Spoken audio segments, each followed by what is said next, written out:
You never know which Oxford United is going to turn up at the moment, but today we saw the good Oxford. Hello everybody, it's Ian here once again from OUFC Fan View, and it's time for another review of another Oxford United game. It is Easter Monday, folks, and it is a home game against Fleetwood Town. So on Good Friday, Oxford dropped out of the playoff positions to Lincoln City after that disappointing 1-1 draw against Shrewsbury Town. So once again, we were left hoping from a response from the Yellows this afternoon, playing a Fleetwood side who are struggling against relegation, but have been an improved Fleetwood side in recent weeks. So I was expecting kind of a similar game to what we saw against Shrewsbury. And after some early scares, Oxford did find a convincing victory. They got a lead and then they built on that lead for once, and it ended up being a very pleasing win that still keeps those playoff hopes alive. This was a big scoreline. It finished Oxford United 4, Fleetwood Town 0. And like we normally do, we'll go over everything. I'll go over the team news, I'll give my review of the game, and I'll give my final thoughts for both sides. You can jump to any point of the video if you like by using the timestamps down below. But as always, if you do that, shame on you first of all. But if you hit that like button, that will forgive you in my eyes, and that will help this video out a lot. So please, can you do that? And also, if you do like the content, consider subscribing. So let's have a look at this Oxford United team news then. And if you're expecting a lot of changes after that 1-1 draw with Shrewsbury, then you were going to be disappointed. There was only one change to that side, and that was Tyler Goodrum coming in to replace goalscorer Billy Bowden in the attacking midfielder role. It's a very attacking lineup from Des Buckingham that we've seen in recent weeks. So once again, it does leave Brannagan as the only real midfielder. Ruben Rodriguez keeps his place in the side, and I have to say that is a surprise. I don't think he's been in good form recently, so out of the two that did miss out, I'm surprised it was Bowden over Rodriguez. There's still no Will Goodwin, but apparently he should be back in contention for the Burton game on Saturday. And there is still no Marcus McGuane and Finn Stevens, who have been omitted from the squad once again. Moving on to Fleetwood Town, it's been a torrid year for the Cod Army. They start the day in 23rd place and 6 points adrift of safety. Charlie Adam is the third manager that has been in charge of Fleetwood this season. It's fair to say he has made them more competitive, but wins have been hard to come by. They make 3 changes from the side that had a heartbreaking loss to Cheltenham in a relegation 6-pointer. They went down 2-1 on Friday. Top scorer Jaden Stockley is replaced by Ryan Graydon. Ryan Broom and Danny Mayer are also replaced by Amari Samuels and Tom Lonergan. That makes it a very youthful and inexperienced Fleetwood side, but they have got some dangerous players in there like Promise Omashe and Brendan Sparrong Wiradu, who did score against United last season. Let's move on to the game then, and it wasn't a great start from Oxford United or either side really. You saw a lot of Oxford, what we saw against Port Vale, just in the early stages, some long balls forward trying to get in behind with Murphy and Dale and Harris trying to get in behind, but a lot of aimless passes and some mistakes as well. Fleetwood not looking great either, but it was Fleetwood who had the first chance of this game, and it was a glorious chance. And maybe they'll be looking at thinking that if they would have played Stockley instead of Lonergan, maybe it would have been a different story, because it is Elliot Moore who misses his header, and all of a sudden Lonergan is clean through, seemingly out of nothing. He's bearing down on Jamie Cumming. He opts to chip it over Cumming, who's rushing out of him, and it just drifts wide of the goal. A huge let-off for United, who had started quite poorly, as I said, and you just dreaded to think the mood in the Kassam Stadium, what would happen if that would have gone in.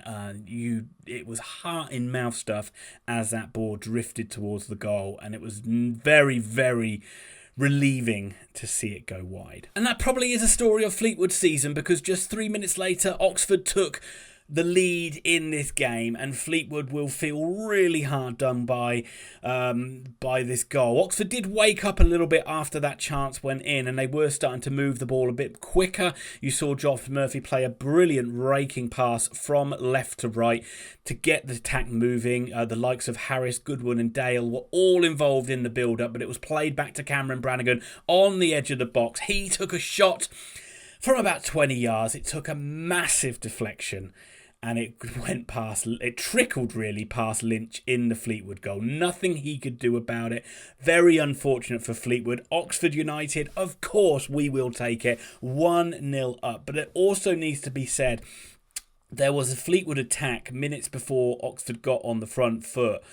And it did look like Joe Bennett had committed a foul on a Fleetwood player who was rushing forward. Could have easily been given as a free kick on the edge of the box for Fleetwood, which would have meant that goal and that counter or that break from Oxford wouldn't have happened. And again, it's another thing that went against Fleetwood and went in Oxford's favour. But hey, we'll certainly take it. And as you would expect, Oxford played with a lot more urgency and a lot more tempo since getting that goal. And they did push forward to try and get that second. There were chances for Murphy and for Brannagan. But Oxford was still making mistakes at the back. As much as they pushed forward, they still did throw in the absolute shocker at times. This time Elliot Moore playing a terrible ball out from the back. And Fleetwood were able to mount a counter-attack and Lowell's shot went over the bar. So this game was still in the balance, but Oxford normally don't get that second goal, but today they did. It took on we had to wait till the half an hour mark, but we did get that second goal. Brannagan won the ball on virtually the centre spot, and that's what started the attack. Murphy was then able to get into acres of space, and Brannagan played him in. It was a wonderful low cross from Murphy. We've seen him do this time and time again. Those pacey balls played in low, right across in between the goal line and the 6-yard line, just waiting for a striker to tap it in. So often that striker is not there, but this time Mark Harris was there and he slid in to end his goal drought and make it 2-0 to Oxford. But it still didn't stop the mistakes, and there was another mistake, this time from Kieran Brown, and he gave away a free kick about 30 yards out, and Lowell hit a brilliant effort really. It was a long way out, but he hit the bar with this chance. The Cumming was just about able to clear the danger from the rebound, but 2 minutes later Patterson drove at the Oxford defence and he hit a decent effort again straight at Jamie Cumming. So Fleetwood still looked decent coming forward, but at the back they did look pretty ropey themselves. On 38 minutes, amazing work from Ruben Rodriguez. He delivered a delicious nutmeg. We've seen so little of Rodriguez of recent weeks or months. It was nice to see him playing with a bit of swagger back in his game. And it was a beautiful curling effort which was well saved by Lynch. And then it was Sam Long arriving on the rebound, he drilled it just wide of the post. It was relentless Oxford pressure. And yes, there were still mistakes, but generally going forward they were looking really good and they were cutting Fleetwood open time and time again, and it was very refreshing to see. And on 42 minutes Oxford made it 3-0. No, I'm not exaggerating. We did actually go 3-0 up in the game in the first half. Fleetwood this time making a real mess of playing the ball out from the back. It was presented on a plate to Josh Murphy about 20 yards out, middle of the goal. Murphy delayed and waited for Joe Bennett to get up on the overlap. He played it to Bennett. Bennett crossed it across goal. It took a little deflection, but it fell kindly to Owen Dale, who was able to convert from close range. I think that's Owen Dale's first goal for Oxford United, and Oxford are cruising and 3-0 up. It nearly got even better as Oxford continued to carve Fleetwood open. Tyler Goodrum really should have made it 4-0, but Lynch did make a good save, and also he made another good save from Owen Dale from the edge of the area. So we went into half-time 3-0 up, everything feeling very good from an Oxford United point of view, and very, as I said before, very refreshing to see an Oxford side playing with a lot of attacking intent. You do just have to remind yourself that we did get a little bit of a rub of the green in this game with a huge deflected goal, and Fleetwood did also have the first glorious chance in this game, and they'll feel hard done by of that first goal. Really should have been brought back for a free kick, but Oxford took advantage of that luck and really played some great football at times, and Murphy and Dale continue to impress. But I also thought Long and Bennett did well from fullback getting forward, and I always like to see Tyler Goodrum playing. I think he adds such an energy to this Oxford United side. Hoping for more goals in the second half to build on the goal difference, but at the break you'd certainly take it. Oxford 3-0 up. In the second half, the game did meander a little bit, but I do have to give Fleetwood credit for continuing to try and push forward and get themselves back into the game. It was actually Josh Murphy who had the first effort of the second half, where he curled an effort just wide on 50 minutes. But just straight after that, Fleetwood really should have got back into the game and made it 3-1. It's the best move they probably put together from open play. Ryan Graydon getting the ball on the left-hand side. So often a weakness for Oxford United is that right-hand side, but he played in Carl Johnson, who dropped his shoulder and really dummied it past Cameron Brannagan. He was in acres of space in a glorious position, but he dragged his shot wide of the post. He was only about 10 yards out. He really should be at very least hitting the target from there, and it was another let off for Oxford United. But Fleetwood did continue to push, as I said, on 58 minutes as they were trying to get back into the game, but it did also leave them open at the back. And when you've got the likes of Murphy and Dale and Harris, Oxford always had that threat on the counter-attack, and Josh Murphy played through. He just glided past players easily. How easily he is getting away from defenders is a joy to watch at the moment for Josh Murphy, but he kept delaying the shot. He got into the area, he kept delaying it, and eventually the shot was blocked. Brannagan got the second effort away from the edge of the area. It took a massive deflection, but this time Lynch was able to hold on. But as you can imagine, the game did go very flat and Oxford were in cruise control. And as much as Fleetwood did continue to push forward and get into some dangerous areas, they just did not really have that quality in front of goal.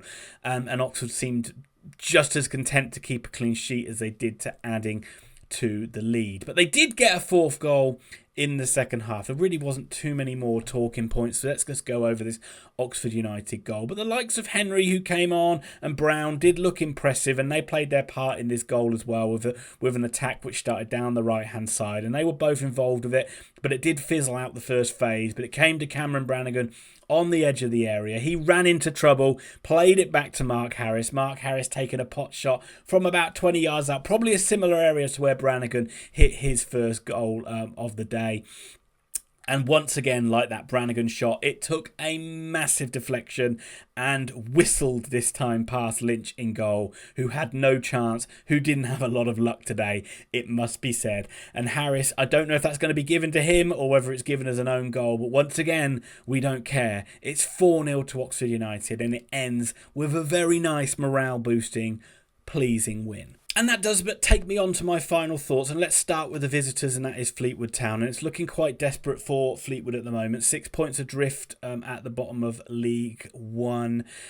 And today, they really shot themselves in the foot with the way they defended. And Oxford did look good going forward, and you have to give Oxford credit for that. But Fleetwood certainly didn't help themselves. But going forward themselves, I did think they looked pretty decent. They certainly should have scored the first goal in this game. I wonder if Charlie Adam did make the right decision by leaving a lot of experienced players on the bench. He left the likes of Stockley, Ryan Broom, Rooney on the bench, all experienced League One players who maybe would have done better with those chances that were created. But we'll never know. And Fleetwood Town fans, maybe, I know some at the start of the game there were some Fleetwood Town fans that were happy at those changes being made. So let me know your comments if there are any Fleetwood Town fans watching this. It's been a tough season for you guys, and has that been a story of your season? Have you looked okay going forward but pretty suspect at the back? Because that's what it looked like today. And it's, again, it's a weird one really, because I'd certainly say if this performance would have come earlier on in the season, I would certainly have said there's enough for Fleetwood to be encouraged that they will create chances and score goals, but that clearly has been a struggle all the way through. So I do wish you good luck in the dogfight. It is going to be a tough battle for you guys, but I wouldn't give up hope just yet. There are a lot of poor sides down there in League One. But let me know your thoughts, and as I said, good luck for the rest of the season. That brings me on to Oxford United, and this was a very pleasing performance and a very pleasing victory in front of a good crowd that came out today. Does it solve all the problems? No, it certainly doesn't.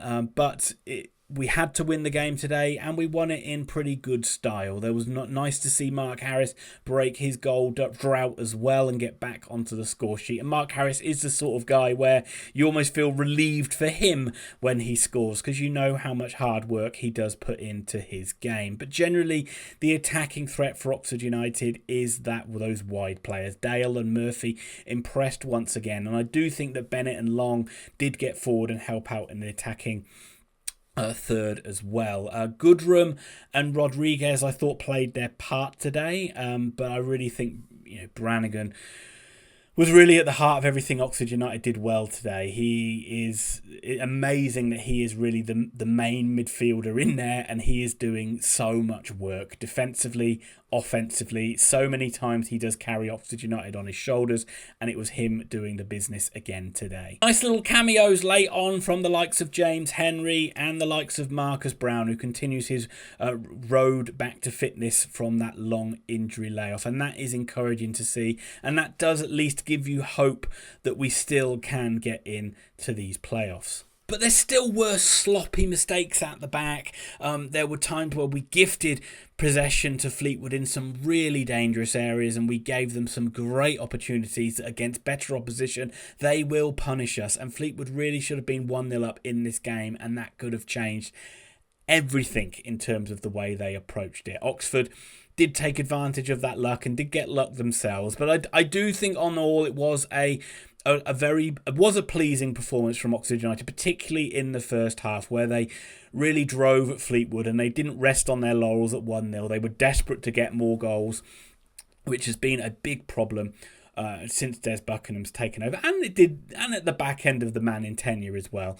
But they did get those goals, and it was nice to kill a game off at half time for once. Lincoln still look a force, though, don't they? They don't look like they're letting up. A convincing 3-1 win away from home for them again today, but it does give Oxford a little bit of breathing room to the likes of Stevenage and Blackpool. Blackpool 6 points behind, Stevenage 3 points behind. So it does feel like it is going to culminate with that killer week that we've got, where we play Posh, Lincoln and Stevenage back to back to back. But Oxford have to build on this now. And that's stating the bloody obvious, I know. And they go to Burton next weekend, a Burton side that did take the lead against Barnsley today, but then did end up losing by 3-1. And a Burton side who are not in very good form at all. You'd like to think if Oxford turned up and played with that same level that they did today, that they would be able to create enough chances and get that victory. But